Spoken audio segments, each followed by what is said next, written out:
Good morning guys, lifestyle with রূপালীতে সবাইকে স্বাগত। তো আজকে আমি আবারও মায়ের চ্যানেলে একটা ভিডিও নিয়ে চলে এসেছি, আর তোমাদের সাথে আজকে একটা স্পেশাল রেসিপি শেয়ার করব।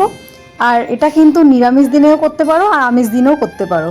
অনেকেই আছো যারা নিরামিষে পেঁয়াজ রসুন খাও না, তারা এটাকে অ্যাভয়েড করতে পারো। আর যারা নিরামিষে পেঁয়াজ রসুন খাও তাহলে তারা এটা করতে পারো, কিংবা আমিষের দিনে তো এটা করতেই পারবে। দেখো আমি পটলগুলো কীভাবে কেটে নিয়েছি প্রথমে তোমাদেরকে দেখিয়ে নিলাম। পটলগুলো এক মাথা আমি একটু বেশি করে কেটেছি, আর এক মাথা একটু কম কেটে আমি ভেতরের অংশগুলো বার করে নিয়ে আমি এটা মিক্সিতে একটু পেস্ট করে নেব বলে মিক্সিতে দিয়ে দিলাম। আর সাথে দেখছো অল্প একটুখানি পনির, সেটাও কাজে লাগবে, তোমাদেরকে দেখাচ্ছি। তো দেখো এই পটলের এই ভেতরের অংশটুকু, এটা কিন্তু একদম কচি পটল ছিল। পটলগুলো মোটা দেখতে হলেও ভেতরটা একদম কচি ছিল। তো ওটাকে আমি পেস্ট করে নিয়েছি। আর এই যে দেখালাম এটা হচ্ছে টমেটো আর পেঁয়াজের পেস্ট, আর এটা দেখালাম এটা হচ্ছে আদা রসুন আর কাঁচা লঙ্কার পেস্ট। এইবার পটলগুলোতে একটু কাঁচা পটলগুলোতে একটু নুন হলুদ মাখিয়ে নিয়েছি। নুন হলুদ মাখিয়ে আমি তেলে একটু হালকা করে ভেজে নেব। তো দেখো পটলের দোলমা কিন্তু আমাদের বাঙালিদের সবারই খুব প্রিয়। তোমরা চাইলে এটা যে কোনো আমিষ দিনে বা নিরামিষ দিনে বানাতে পারো। আর রেসিপিটা কিন্তু পুরোটা দেখো। এই পটলের দোলমাটা আমি যেভাবে করেছি তাতে কিন্তু একটু রান্না করার সময় কোনো রকমভাবে পুরটা বেরিয়ে আসবে না। অনেকেরই আমি জানি, বা আমি নিজেরও আমার সাথে এটা হতো যে পটলের দোলমা রান্না করার সময় অনেক সময় যখন ঝোলে পটলটা দেওয়া হতো তখন ভেতর থেকে পুরটা বেরিয়ে আসতো, কিন্তু এই পদ্ধতিতে করলে কোনোভাবেই সেটা হবে না। তো দেখো আমি পটলগুলো ভাজা হয়ে গেছে, একটু ভাজা ভাজা হয়ে গেলেই, দুপাশ ভাজা ভাজা হয়ে গেলেই আমি পটলগুলো তুলে নেব। তুলে এবার ওই তেলের মধ্যেই, অল্প তেলের মধ্যেই, বেশি তেল লাগবে না, আমি যে পটলের যে ভেতরের অংশটা কাই করে রেখেছিলাম মিক্সিতে পেস্ট করে সেটা দিয়ে দিলাম। আর যে পনিরটা তোমাদেরকে দেখিয়েছিলাম ওটাই গ্রেট করে আমি দিয়ে দিলাম। আর তার মধ্যে দিচ্ছি এখন লবণ, পরিমাণ মতন লবণ দিয়ে দিচ্ছি। আর ওই যে তোমরা আদা রসুন কাঁচা লঙ্কার পেস্টটা দেখেছিলে ওর থেকে খুব সামান্য, একদম অল্প পরিমাণে আমি একটুখানি ওই পেস্টটা এর মধ্যে দিয়ে দিচ্ছি। আর দেবো হচ্ছে যে তোমরা যে দেখেছিলে যে আমি কাঁচা টমেটো আর হচ্ছে পেঁয়াজ পেস্ট করে রেখেছিলাম, ওটাও খুব সামান্য পরিমাণ একটুখানি ওর মধ্যে দিয়ে দিলাম এই ভুর্জিটার মধ্যে, মানে পুরটা করার জন্য আর কি। তো তারপর একটু সামান্য পরিমাণে হলুদ দিচ্ছি, একদম পরিমাণ মতন অল্প করে। আর তার সাথে দিয়ে দিচ্ছি একটু সামান্য পরিমাণে জিরের গুঁড়োটা দিয়ে দিলাম। এবার হালকা হাতে খুব সুন্দর করে আমি এই মিশ্রণটা, মানে যেটা আমি পুর করতে চাইছি, ওটা খুব সামান্য পরিমাণে তেলের মধ্যেই কিন্তু আমি অল্প করে খুব হালকা হাতে এটাকে ভালো করে মিশিয়ে নিচ্ছি। আর মেশাতে এটা কিন্তু একদম কষা কষা হয়ে আসবে। যখন হালকা হালকা তেল ছেড়ে দেবে, দেখবে কড়াই থেকে এটা উঠে আসবে, মানে তখন বুঝতে পারবে তোমরা যে এটা সম্পূর্ণ হয়ে গেছে। দেখো আমি তোমাদেরকে দেখিয়ে দিচ্ছি কোন পর্যায়ে তোমরা বুঝতে পারবে। যখন এটা একদম উঠে আসবে কড়াই থেকে, এই দেখো এই আঠা ভাব চলে আসবে, তখন তোমরা এটাকে নামিয়ে দেবে, নামিয়ে ঠান্ডা করতে দেবে। এবার যতক্ষণ পটলটা আর পুরটা ঠান্ডা হচ্ছে ততক্ষণে তোমরা এটা বানিয়ে নাও তাড়াহুড়ো করে। সেটা হচ্ছে কড়াইতে সামান্য একটু তেল দিয়ে আমি দিয়ে দিয়েছি কালো জিরা ফোড়ন।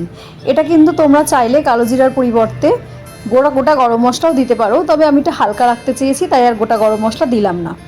কালো জিরা ফোড়ন দিয়ে আমি দিয়ে দিলাম হচ্ছে পেঁয়াজ আর টমেটোর যে পেস্টটা করে রেখেছিলাম, সেই পেঁয়াজ আর টমেটোর পেস্টটা কিন্তু দিয়ে দিলাম তেলের মধ্যে।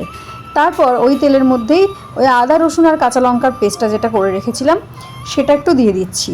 পেস্টগুলো কিন্তু আমি একবারই করেছি, ওটা দিয়েই আমি পুরটা করেছি খুব সামান্য পরিমাণ দিয়ে, আর বাকিটুকু আমি কাইয়ের জন্য ব্যবহার করছি, মানে গ্রেভির জন্য আর কি। তো তারপর আমি সামান্য পরিমাণে নুন দিয়ে দিলাম। খুবই অল্প মশলায় আমি রান্না করি, তোমাদেরকে আগেও বলেছি। আর এই যে দিলাম খুব সামান্য পরিমাণে কয়েক দানা মাত্র চিনি, আর খুব সামান্য পরিমাণে একটু হলুদ দিয়ে দিলাম, একদম অল্প পরিমাণ। আর তারপর খুব সামান্য পরিমাণে জিরের গুঁড়ো দিয়ে দিলাম। আর তারপর একটুখানি ধনের গুঁড়ো দিলাম, খুব অল্প পরিমাণে একটু ধনের গুঁড়ো দিয়ে দিলাম। তো তারপর ভালো করে এটাকে কষিয়ে নিয়ে তারপর আমি কিন্তু এই গ্রেভিটা বানাবো। খুব ভালো করে কিন্তু একটু কষাতে হবে এটা। আচ্ছা, একটু সামান্য পরিমাণে কিন্তু কাশ্মীরি লঙ্কার গুঁড়ো দিয়েছি একটু রং আসার জন্য, তোমরা চাইলে এটাকে অ্যাভয়েডও করতে পারো। আমি একটুখানি রং আসার জন্য এটা দিলাম, কেননা আমি মশলা তো খুব কম খাই, তার কারণে আমি এটা একটুখানি হালকা গ্রেভি, মানে কালারটা যাতে ভালো আসে তার জন্য অল্প একটু দিয়েছিলাম। এটা কিন্তু খুব ভালো করে কষাতে হবে। কষিয়ে নিয়ে তারপর আমি এই কষানোর আগে এটাকে একটু ওই মশলা ধোয়া বাটির যে মশলা ধোয়া জলটা সেটাই দিয়ে দিয়েছিলাম। এবার আমি খুব ভালো করে এটাকে কষিয়ে নেব এবং এই কষাতে তো একটু সময় লাগেই। ওই সময় কিন্তু আমি এই কাজটা করে নিচ্ছি। এই পটলের মধ্যে তো পটল আর পুর দুটোই ঠান্ডা হয়ে গেছে।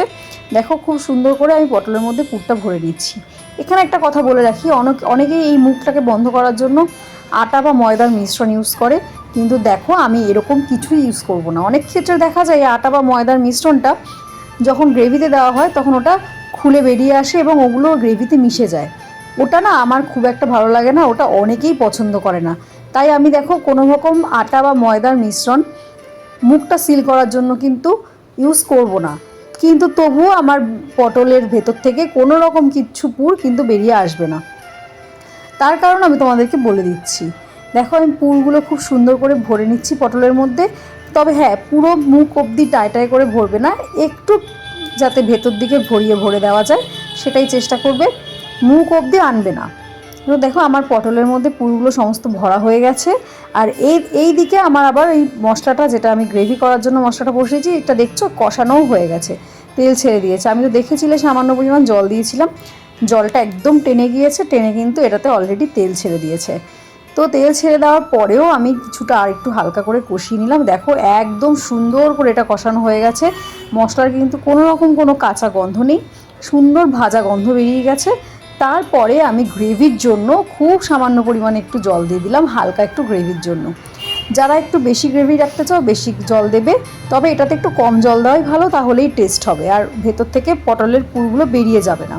তো দেখো এই যে আমি গ্রেভির জন্য জল দেওয়ার পরে পটলগুলো খুব হালকা হাতে কিন্তু বসিয়ে দিয়েছি এবং বসিয়ে একটু হালকা হাতে, খুব বেশি করে উল্টা পাল্টা করবে না, হালকা হাতে একটা একটা করে পটল একটু উল্টে পাল্টে দিয়ে আমি কিন্তু এভাবেই বসিয়ে রেখে দিয়েছি। আর কোনো রকম এতে নাড়াচাড়া করিনি। খুব সামান্য পরিমাণে একটা পটল দুটো পটল একটা উল্টো পাল্টা করে দিয়ে তারপর আমি ঢাকা দিয়ে দিলাম। আর এটা আমি কোনো রকমভাবেই নাড়াচাড়া করব না।